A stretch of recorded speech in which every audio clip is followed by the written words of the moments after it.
Hello friends, you are welcome to the next lesson of idiomatic expressions part 8. Today we are going to learn 10 expressions. Here are the 10 expressions. The first one you can see, the lion's share. First one, the lion's share. Second one, leap in the dark, look forward to, maiden speech, on the eve of, out of pocket, out of question, slip of tongue, up to the mark, and unless and until. I think most of you are familiar with many of them. If yes, then very good, and if you are not quite familiar or you are familiar but you don't remember, then let's go ahead with the lesson. See here, the first one, lion's share. It means the biggest part of something. सबसे बड़ा वाला हिस्सा. Launch share. जब भी आपको बोलना होता है कि मुझे बड़ा वाला हिस्सा चाहिए, जनरली बच्चों को देखा होगा केक काटते हैं तो क्या करते हैं, केक काटते हैं तो मुझे वो वाला चाहिए, वो जो सबसे बड़ा वाला है. I want the lion's share. She wanted the lion's share to the of the cake on her birthday. Everyone wants the lion's share. Generally in different kinds of situations where we have to distribute something, so people look for the biggest one. Which one is the biggest one? Lion's share means the biggest part. Next one is leap in the dark. A risky attempt. खतरे में हाथ डालना, risk उठाना. Leaping in the dark may cause a big loss. कभी कभी जिस चीज़ से हम परिचित नहीं है, जिसको हम अच्छे से जानते नहीं हैं, और उसमें यदि अपना हम कुछ इन्वेस्टमेंट करते हैं या कुछ उसमें हम आगे करने की कोशिश करते हैं तो उसमें रिस्क होता है नुकसान का. Okay, next one, look forward to. ये बहुत ही फेमस है, खूब यूज होता है. Look forward to, it means to expect something with a pleasure or to expect something to happen in a good way, in a positive way. किसी भी चीज़ का बेसब्री से इंतज़ार करना, जैसे कुछ अच्छा होने वाला हो उसका. ख़ास तौर पे स्टूडेंट्स को इंतज़ार होता है रिज़ल्ट का. हर व्यक्ति को कुछ अच्छा जो उम्मीद होती है होने की, उसका बेसब्री से इंतज़ार होता है, तो हम वहाँ पे यूज़ करते हैं लुकिंग फॉरवर्ड टू और look forward to. Students are looking forward to seeing their result because some of the exams are over and students are looking forward to, but because of this lockdown they are not able to get their result. Next word is maiden speech, first speech. Maiden speech, it means first speech. His maiden speech in assembly made him familiar to all or familiar to all the students. Maiden speech मतलब पहला भाषण. See that you might have heard about that first impression is the last impression, और अभी इसका दूसरा एक version भी बहुत यूज होता है. First impression is the long lasting. बहुत समय तक जो फर्स्ट इम्प्रेशन होता है वो चलता है. मेडन स्पीच भी कुछ उसी तरीके का है. मेडन स्पीच पहला भाषण लोगों को बहुत समय तक याद रहता है. खासतौर पे आपने 10th क्लास में पढ़ा होगा जो नेल्सन मंडेला का लेसन है, जो पहला सेकेंड लेसन है 10th क्लास का, जिसमें उनकी पहली स्पीच जो थी वो आज तक पढ़ी जाती है, पढ़ाई जाती है और सुनी जाती है as a president. Okay, the next one is on the eve of. I hope everyone is familiar with this word. सभी लोग इस वर्ड को जानते होंगे. On the eve of Christmas, eve of new year, eve of any celebration, eve of any important day. मतलब सबसे महत्वपूर्ण दिन की पहले की संध्या होती है, उसको हम eve of that particular day. For example, if it is 14th of August, so you will say that eve of Independence Day, 14th of August evening, so it will be known as eve of Independence Day. Many youngsters have party on the eve of New Year. That is well known, everyone knows. Eve of the, on the eve of something or any occasion, important day, किसी भी महत्वपूर्ण दिन की पहले का एक दिन की संध्या शाम को हम कहते हैं eve of the, on the eve of the. Next phrase, let's go ahead here with the next one, sixth one, out of pocket. That is also familiar to you. Out of pocket, it means having no money. If you don't have any amount with you, so you can say that nowadays I am out of pocket. And of course really that is reality also. Nowadays many people are out of pocket because of lockdown, because they don't have, see many people are there who work on daily basis, so they are really out of pocket. Yes, next one is out of question. That is also familiar to you. Very important one is also because it is used very commonly. out of question, it means impossible. If you say that this is out of question, it means it is not possible. Getting free from COVID without lockdown is out of question. That is also reality. You can make different sentences of your daily life using these expressions. Out of questions, it means it is not possible, it is impossible. Next one is also familiar with you.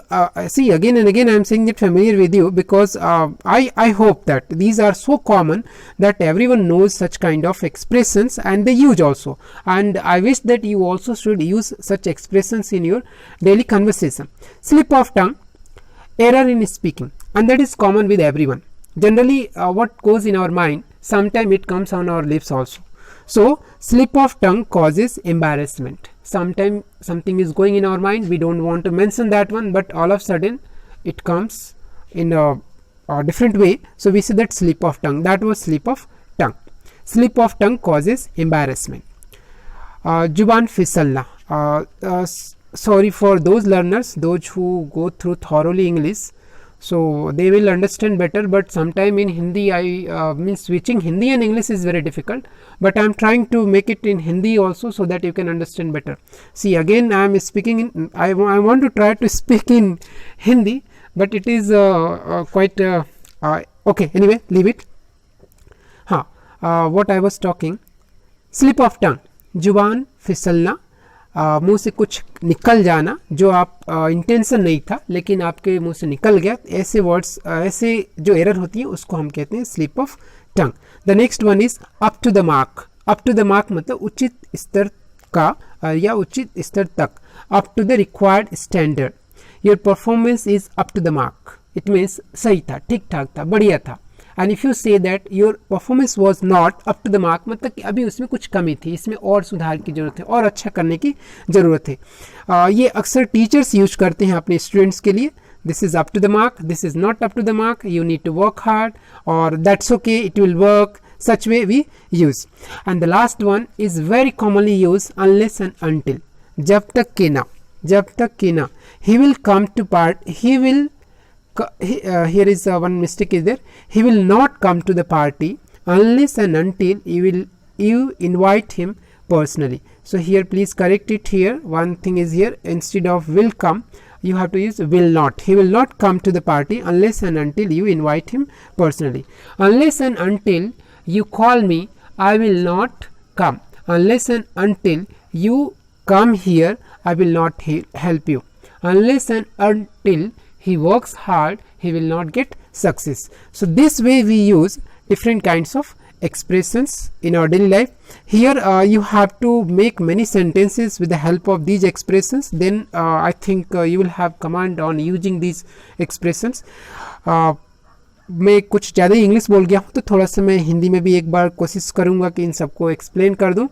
देखिए, पहला हमारा है lions share, इसका मतलब होता है सबसे बड़ा वाला हिस्सा. दूसरा है लिप इन द डार्क, मतलब कि अंधेरे में हाथ डालना, अंधेरे में कोई कार्य करना. इसका मतलब कि हमें आगे का पता ही नहीं है, फिर भी हम उसमें काम चलाने की कोशिश कर रहे हैं या कार्य करने की कोशिश कर रहे हैं, ऐसे में आपको नुकसान हो सकता है, तो वहाँ पर हम यूज़ करते हैं लिप इन द डार्क. किसी को हम वार्निंग देने के लिए भी कहते हैं, warning I mean to say that suggest करने के लिए कि नहीं अंधेरे में हाथ मत डालो, don't limp in the dark, मतलब जब आपको पता ना हो तो उसमें आप रिस्क मत लो. लुक फॉरवर्ड टू, ये बहुत यूज होता है. लुक फॉरवर्ड टू मतलब होता है किसी चीज़ का बेसब्री से इंतजार करना. जैसे आपने इंटरव्यू दिया है और आपका इंटरव्यू बहुत अच्छा गया है और आप इंतजार किस चीज़ का कर रहे हो, you are looking forward to get your positive result. You are looking forward to have joining letter, you are looking forward to have some information regarding that. तो looking forward का मतलब किसी चीज़ का बेसब्री से इंतजार करना. अगला है maiden speech, मतलब पहला भाषण. इसमें बहुत कुछ नहीं है. maiden speech, that was his maiden speech. His maiden speech made everyone shocked. His maiden speech made everyone impressed. ऐसे करके आप यूज कर सकते हैं. On the eve of का मतलब होता है इम्पॉर्टेंट डे की पहले की संध्या, मतलब बहुत ही महत्वपूर्ण दिन है, उसका एक दिन पहले की शाम को हम कहते हैं eve of that particular occasion. अगला देखिए, ये 6 नंबर का आउट ऑफ पॉकेट. जब भी आपके पास पैसे नहीं हो तो बोल सकते हैं now days I am out of pocket, sorry I am out of pocket. किसी ने आपसे हेल्प मांगी कि कुछ दे दो पैसे या चाहे पैसे चाहिए, तो आप बोल सकते हैं sorry I am out of pocket. Next one is out of question. इसका मतलब होता है इम्पॉसिबल, जो चीज़ पॉसिबल नहीं, out of question. This is out of question. Slip of टंग, आपके मुंह से कुछ निकल जाती है ऐसी बात जो आप बोलना नहीं चाहते थे, या जो आपका इंटेंशन नहीं था, या जो आप नहीं चाहते हो कि ये बात किसी को, मतलब ये बात मैं कहना चाहता हूँ, तो आप बोल सकते that was slip of tongue, और sorry it is a slip of tongue. Okay, slip of tongue मतलब जुबान से कुछ बात ऐसे निकल जाना जो हम नहीं चाहते थे वो निकल गया, जो हमारे मुंह से नहीं निकलना था वो अपने आप निकल गया। Okay, up to the mark मतलब एक उचित स्तर तक, एक सही स्टैंडर्ड तक, एक पर्टिकुलर पॉइंट तक जहाँ तक कि होना सही माना जाए। So up to the mark मतलब कोई भी चीज़ जो बिल्कुल सही है, ठीक है, इतना ही चाहिए या इतना काफ़ी है। अगला है अनलेस एंड अनटिल मतलब जब तक कि ना। अनलेस एंड अनटिल मतलब जब तक ये काम हो न जाए, जब तक कि ना जहाँ पे यूज करना होगा वहाँ पे हम यूज करेंगे अनलेस एंड अनटिल। मुझे लगता है आपको समझ में आ गई होगी। आप इसको कई बार देखें, कोशिश करें, प्रैक्टिस करें डेली लाइफ में। और यदि वीडियो अच्छा लगा हो तो आप इसको सब्सक्राइब भी कर दीजिए, ताकि अभी हम बहुत सारे वीडियोस बनाने वाले हैं वर्ड्स पे ही, अलग अलग तरह के वर्ड्स पे, जिसमें आपको बेनिफिट हो और ज़्यादा से ज़्यादा आप याद कर पाएँ। Thank you, have a nice day.